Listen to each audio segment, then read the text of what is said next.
So at this point, you've probably heard about people making life-changing amount of money selling products on Amazon, but you have no idea how they're doing it. I've been there. In this video, I'm gonna go over the 4 ways that you can sell on Amazon and which method is the easiest for you to start growing your business on the platform. At the end, I'm gonna share with you the exact strategy that you could use as a beginner to get started today. If you haven't subscribed yet, hit the subscribe button and the bell to be notified every time we drop a video that will help you completely explode your Amazon FBA business. So out of the 4 methods I'm gonna be going over, we've tried 3 of them, but one has been the catalyst that has helped us sell over 18 million just on Amazon US in the past 2 years. So the first one I'll be going over is the one that I don't suggest anyone do as you're getting started, and that's drop shipping. Now, drop shipping is a great model on platforms like Shopify and TikTok, but Amazon just is not a fan of it. Back in COVID, Amazon allowed for drop shipping because they just needed inventory to get to customers. But since then, most drop shippers has run into the issue of getting their account shut down. To understand why that is, we need to first understand what Amazon is.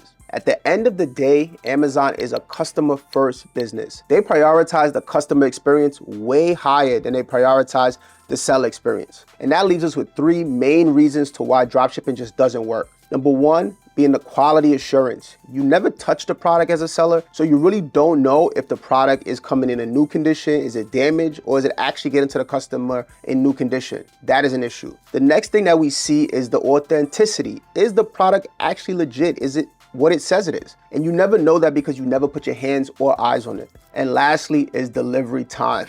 This might be one of the biggest things that Amazon prioritizes, as we see with the Prime program, and we all love it, right? We all get our products either same day, next day, or at maximum 2 days later. So we all can appreciate how the Prime program helps us, but dropshipping completely eradicates that. Lead times and shipping times can take forever, and it just doesn't work on the platform. So model number 2 is, this is a high risk, high reward model, and it's called private label. It's the one you always see everywhere. Go on Alibaba, buy this product, it sells for this much on Amazon. Yeah, it looks great, right?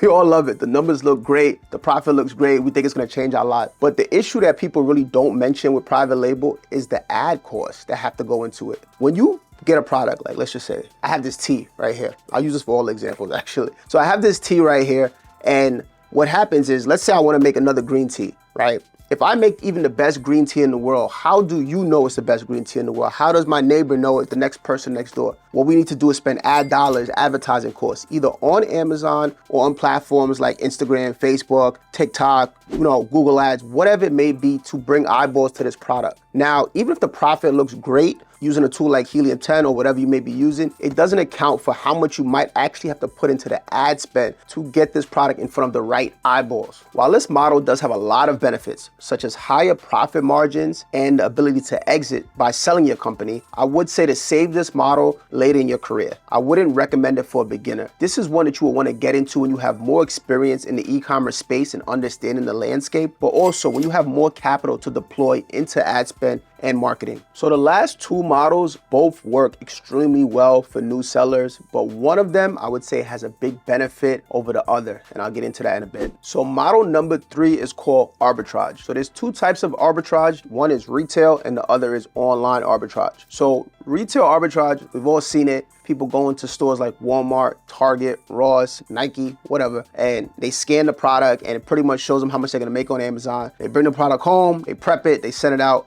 and they made some money, right? Great experience. That is the retail arbitrage model. Next is the online arbitrage model. The difference there is, instead of going to the stores, you're literally just going on a website instead. So instead of walking to Target, you just go on Target's website and see if that product is making money on Amazon. So the benefit of this model is the workflow is really, really simple. I'll go back to my tea. If I go to Target, let's say I see this tea on the shelf, I scan the barcode here, and I see that it's selling for more on Amazon. All I need to do is buy it and resell it on Amazon. Very simple workflow, which is very beginner friendly. Same thing online. You go online, you check it, you see it makes more money on Amazon, you purchase it, they ship it to you, you send it back out to Amazon or the customer. Very simple, beginner friendly workflow. In addition, you don't need that much capital to get started with the arbitrage model. You could really get started with just a few $100s and start seeing some profit in your bank account. The one downside I would say about this model is the scalability. Who wants to go to stores every day and continuously pick out products to make money? It's literally like you're giving yourself another job. So while you are making money, it isn't very time efficient to get it up to, 6, 7, or even where we are to an 8-figure business. It's very difficult to get to that level with this model. So before I get into the last and my personal favorite model, just make sure to leave us a comment and let us know if you tried any of these previous models and what your experience selling on Amazon has been so far. All right, so model number 4 is the best. I'm not gonna, okay. It's the best for us, but it's the wholesale model. It's a very scalable model, and how it works is, going back to my tea. So instead of going to Target and saying, hey, I'm gonna scan this and buy it and go back home and sell it, what we do is we go to the people that sold it to Target. We go to the distributors, and there are many benefits of going to a distributor rather than going to a retail location. One of them is the distributor generally has higher quantities. So I'm sure something like this, which is pretty popular, sells in high velocity on Amazon. Generally speaking, a retail store does not have that much in stock for us to really maximize how much we're selling and making selling this product. Number 2 would be negotiated discounts. If we go to a distributor, generally speaking, we can get better pricing and negotiate discounts as opposed to going to a retail store where the price is the price. You have to pay what's on the sticker unless you talk to a manager, and a lot more legwork. But going to a distributor, they're very accustomed to businesses negotiating price, especially as your volume goes up every order. The last benefit is you don't have to go to the store, right? You can sit behind your computer, you get something in the form of an Excel sheet or something of that nature, or email telling you the price. You either verify it or negotiate it, and that's it. You place the order, it comes to you, or if you're using a prep center, a warehouse, and that's it. That's the workflow. It gets there, they prep it, or you prep it, and it gets sent back out to Amazon. So those are the 3 main things, really. The discounts you are able to get, the order quantity you're able to up, and the ability to not have to go to a store and actually get the inventory. So now I'm gonna show you exactly how you will go about actually purchasing products at a wholesale price. But before I do that, if you're looking for a more complete roadmap, please look in the description below where we have the link to our completely free video course, which was designed just to help you get started making your first $1,000 a month selling on Amazon. So now we're transitioning to the part of this where I actually show you how to go about getting those wholesale products and those wholesale prices so that you can sell them at a retail rate. So what we want to start is right on Amazon. First place we want to go to is, I like to start at bestsellers, because if it's a bestseller, that means it's selling very well. So go to bestsellers.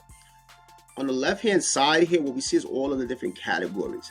I like replenishable goods. Why? Because if you bought it one time and you like it, you're going to buy it again. And usually things with high ratings, high reviews, people are going to continue to buy them. So I love this. Let's go to health and household, one of my favorite categories. So in health and household, we're now here. Now, I'll tell you what all these little tools are. This little box you're seeing here is a tool called DS Quick View. And all that lets you know is some quick information. It lets you know the ranking, and the closer it is to 1, the more it sells. So this as number 1 means it sells the most in this category on Amazon. Every category has different rankings. So number 1 in health and household is different from number 1 in beauty, different from number 1 in electronics, but we know that this is the number 1 selling health and household. It lets us know what ASIN, which is the identifier for the product. It also lets us know who is on the listing selling it. So we want to look for a listing that has 3 or more FBA sellers, because that lets us know that it is allowed for third-party sellers. We could usually assume that if it has more than 3, that third-party sellers are allowed and it's not a private label product. So we have a few options here. We have Liquid IV and we have Mary Ruth's. Let's go with Liquid IV. Common product. We know everyone loves this product. And cool, so it is here. All right, so we're on the listing. This next box that you see is a tool called ASIN Zen. If you take the free course, this is all in there. So if you don't get confused, just take the free course. It'll help you out. But this tool lets us know a few things. It lets us know the UPC code, which is always great to have, the universal product code or something like that. So yeah, UPC. But pretty much the number under the barcode is the UPC. So category, it lets us know the BSR, the rank, which is closer to 1. So 6 is amazing. It lets us know the estimated monthly sales per unit and the estimated monthly revenue. So this ASIN listing brings in almost $3 million per month, $3 million. Cool. So in this case, let's just say you know that you want to make at least $2 a sale, right? You know that this is the calculator right here. We can put in 1243 and we know we'll make $2. Great. So we know if we could do 1243, we'll make $2 per sale. Now, the next thing you want to look at is how many estimated monthly sales, and you want to divide that by the number of FBA sellers plus yourself. So we see there's 7 FBA sellers. So let's just do this real quick. 124,000 units per month divided by 7 plus us would be 8. We can sell about 15,500 units per month. Cool. We know we could do 15,500 units per month. If we're making $2 on it, we're doing, what is that? $31,000 in profit per month. Great. We definitely want to look into this, right? Next thing you want to do, I'm going to scroll down, show you another tool called Keepa. And like I said, if you're getting confused, just take the free course. We break this all down. A link in the bio. Okay, not in the description. Sorry. All right. So what Keepa does is it gives you price history for the product. So in this case, this pink line is giving us the history for the product. So we see the price is pretty consistent at $23.45. It did take a little dip here, but this was like for like 3 days, so we don't really worry about that. If it's not consistently at that low price, it's just a blip. That's how we look at it. Unless it's been there for like 2 or more weeks, then we're like, okay, we might have a problem here. But we kind of see that, since November, it's been pretty consistent at $23.45. Even if we go and change it to a yearly view, it is still very consistent. So looking good. We're looking good. That pretty much says if we could get at this price, we're gonna sell at. If we could get at $12.43, we're gonna sell at $23.45. That is great. Next thing we're gonna want to do is go to handy dandy Google, and we're gonna type in Liquid IV contact us. Most companies have a contact us page. Big companies pretty much always have it. We'll go here. Now, there's a difference between what most people say to put in here and what I recommend you put in here.